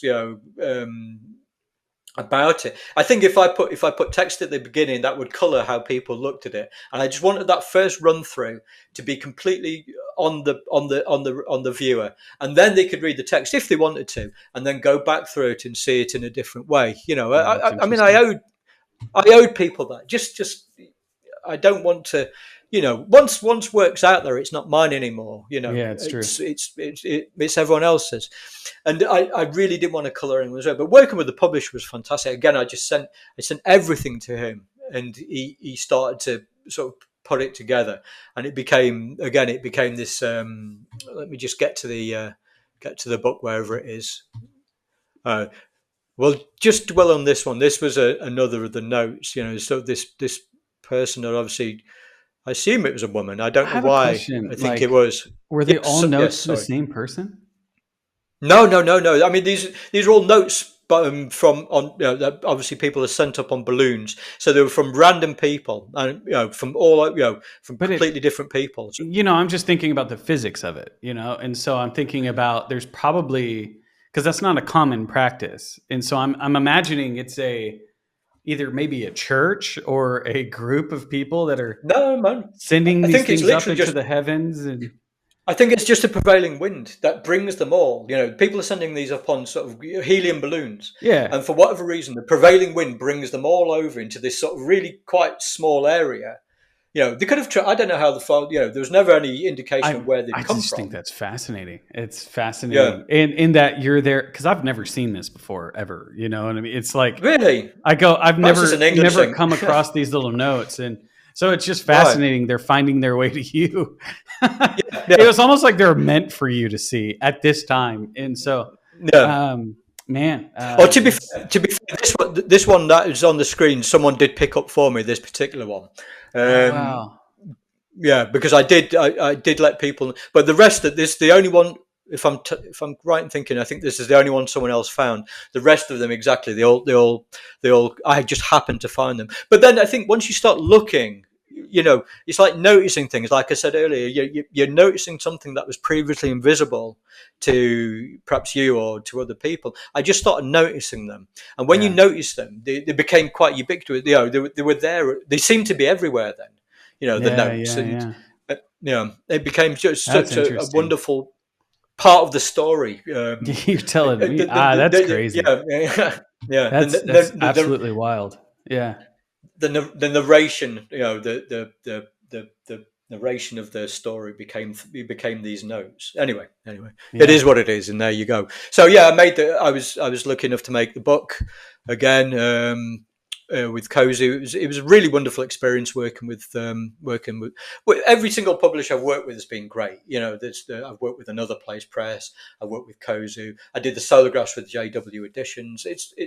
I love the bookmaking process. It's kind of such a wonderful vehicle for work. yeah. I I agree. mean, like exhibitions are great, but I have done them, but I've never stood in an exhibition talking to people, thinking, I was thinking, where else would I rather be now? And it is almost anywhere. I don't necessarily like the experience of exhibiting. With a book, I could, someone can pick it up, take it with them, and do whatever with them. It's a Sure, portable thing to have, sure. and they can show people. An exhibition's up for a bit, and then it's kind of down again, isn't it? I guess. Yeah, yeah. And it's never really enjoyed the experience. So, and I think galleries, I don't know, galleries, I don't know. I think they like me, and then they meet me. They don't just say maybe like the work for a bit, and then I come along and fuck it all up. Probably. I don't Oh know. no, no,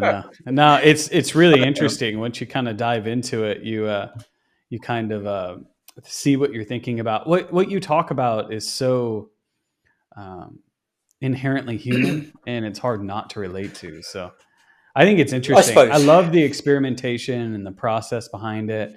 Thank you. I love how process is very much a part of what it is that you do. It's very much Yeah. your photography isn't just an image; it's an experience, and you capture Thank you. that. You capture that in a frame, which is fascinating. It's some people the work is the moment. You know what I mean? That Yeah. they're Yeah. witnessing. Some people, it's the process that drives the end result, which is the moment. And Yeah. so it's interesting. And if people can follow what I just said there, I just spoke in a little Greek there, but he kind of he reversed it. You reversed it, and I'm Yeah. sorry, I'm talking to you in like as if you're not here, but you reversed it. It's You cool. you flipped it around. We're all having a moment, kind of reflecting on your process, and so Yeah. it's interesting, and I think it's a fascinating evolution, and Thank you, Patrick. I see your solographs in this, um, Yeah. so I can see Well, you, yeah, very much. yeah. So Well, bodies of work tend to influence the next one. I always find sure, you can have one good idea, and then a subsequent body of work has elements of that idea in it. I mean, I don't know. It definitely my sort of favorite. Probably I mean, I don't know about favorite. That's probably a silly way to think about it. Perhaps it's the one that's sort of meant. It's the deepest I ever went, I think, and I'm quite a private person, really. I don't like to tell people too much about myself. I spend a lot of time on my own. I have a family, but and I have some good friends, but I like my own space, my own company. I'm quite, I live I live in photography by its nature it's a lone wolf kind of practice, isn't it? I suppose. So yeah, I find it difficult to talk about myself really, and I think this is probably this particular body work is the deepest I ever went, or the most I wanted to reveal. wow, Without, yeah, but people will hopefully see something in it that I could never have thought about, could never have imagined. That's the next step. It's work's finished when someone else has looked at it, and people have said some really really beautiful things about it. That I mean if someone emails me and tells me they've got something from a body of work, I mean I found that incredible that someone is. I must don't believe it. I think there's that self doubt that creative people or photographers or artists whoever have. It's quite natural for that self doubt. What do you call it? Imposter syndrome. You don't. yeah, There's just no way you can possibly believe that anyone would find this benefit. Even like it, yet alone yeah, connect with it enough or resonate with it enough to contact you and tell you so. I found that incredible. yeah, yeah, But yeah. yeah, It's yeah, you speak to that imposter syndrome. I have that doing this show all the time, but I think it's my curiosity that keeps me going. It's like, yeah, would yeah, I do this even if like would I do this just because? And I'm like, yeah, I would. And so, yeah. and, Totally, and if man. you think about Totally. doing work, it's very much in the same vein. I'm kind of reflecting on a lot of this stuff, and I just have I guess my final question before I ask the question that I ask everybody is, what else are you working on today? It seems like you showed a couple of great projects. What has got your attention now? Are you in the middle of working Oh on man. something, or uh, Yeah. talk to me a little bit about that?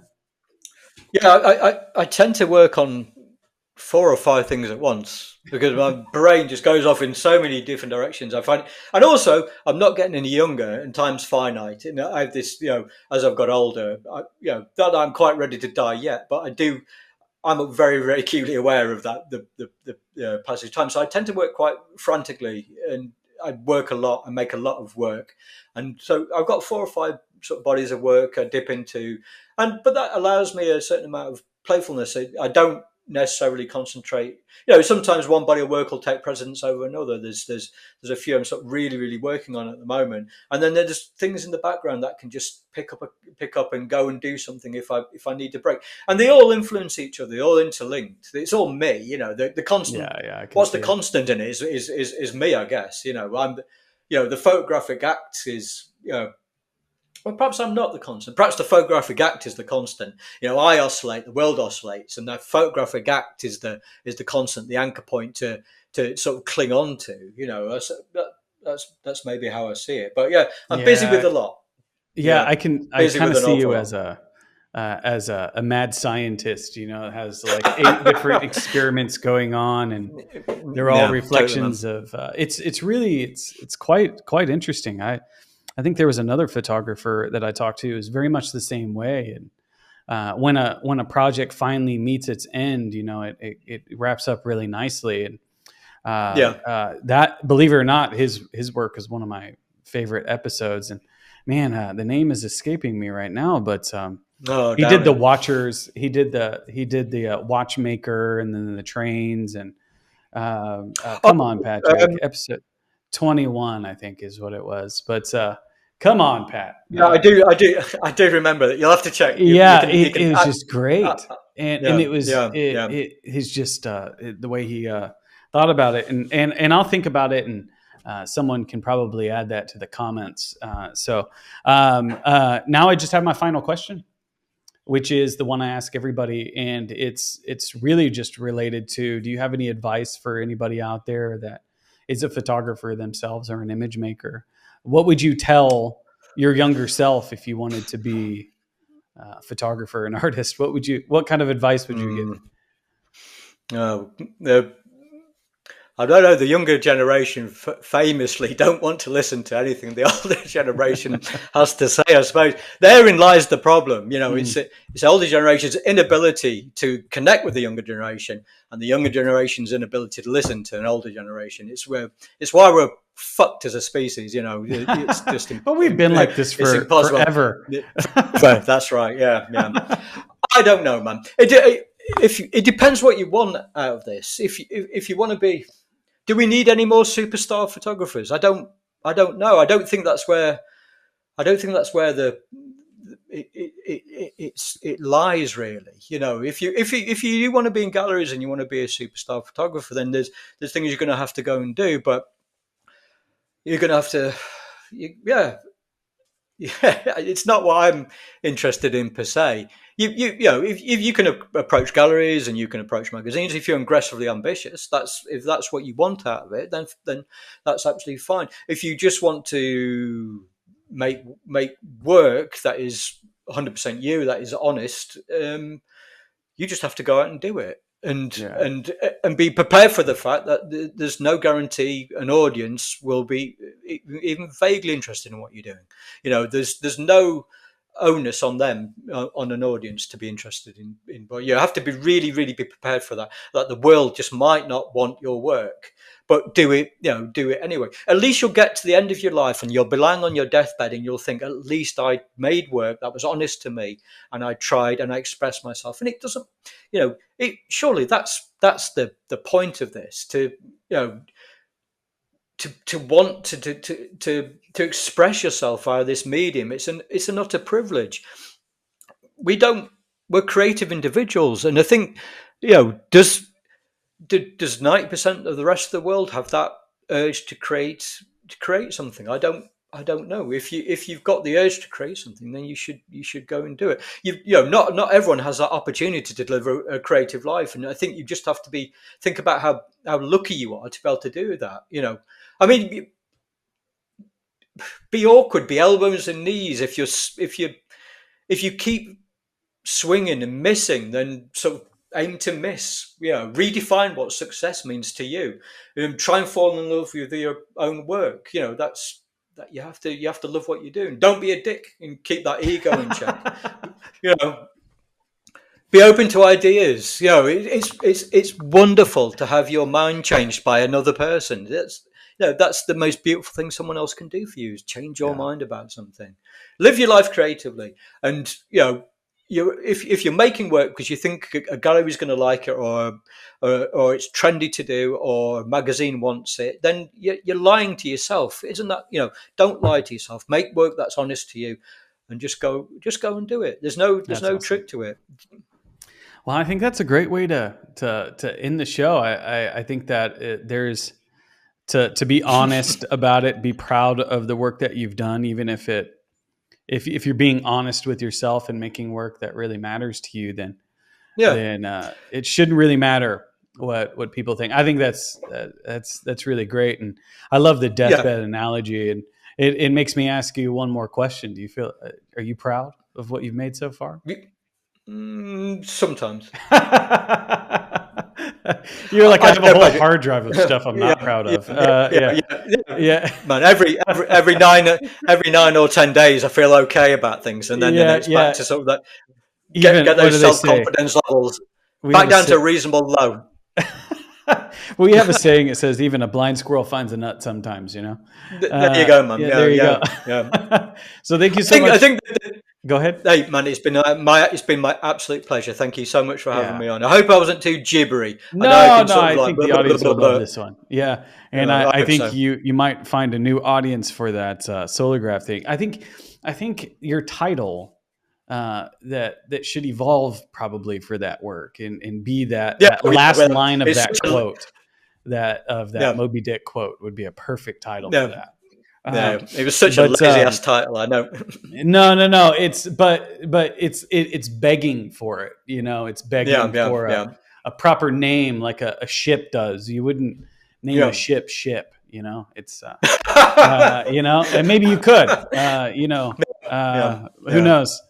But Splendid. thank you so much again. I think it was great. So this is the opportunity for you to share with the audience how they can connect with you. You can share your Instagram handle. You've got a very popular Instagram and your website. So this is where you can share how people can contact you or follow you. Okay, don't follow me or contact me. Whatever you do. Um, no, please do. I do try and answer all as many emails and as many messages as I can. I sometimes get a bit muddled up with it all. I know I come across as sharp and with it, but I can be a bit of a scatterbrain at times. But if you can get me via my website, which is www.al-brydon.com, or get me on the gram. What is it on the gram? Al_Brydon, I I, think. I think so. Honestly don't know, Patrick. I'm I so thought it was so just your whole untogether. name together. I didn't see a Is it? underscore, but I only Maybe see not. the complete name when I How follow would I you. tell?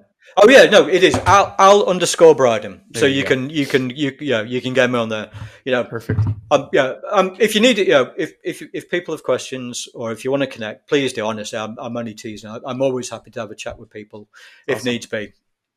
Well, thank you again. It was awesome. No, thank you, Patrick. Yeah, it's been great. Thank you so much. To all those that have made it this far, thank you so much for joining us on the Urbanaut Podcast. If you like content like this, please consider liking, sharing, and commenting down below. That definitely helps rank this episode and our channel in the algorithm so that people can find us and see more and discover more great artists. If you want to help us in a little deeper way, please consider joining our Patreon page as well. You can also be a contributor with us on Spotify. So if you want to support this channel and help continue our journey into the world of photography, please consider supporting us in that way. And as always, we'll see you next time.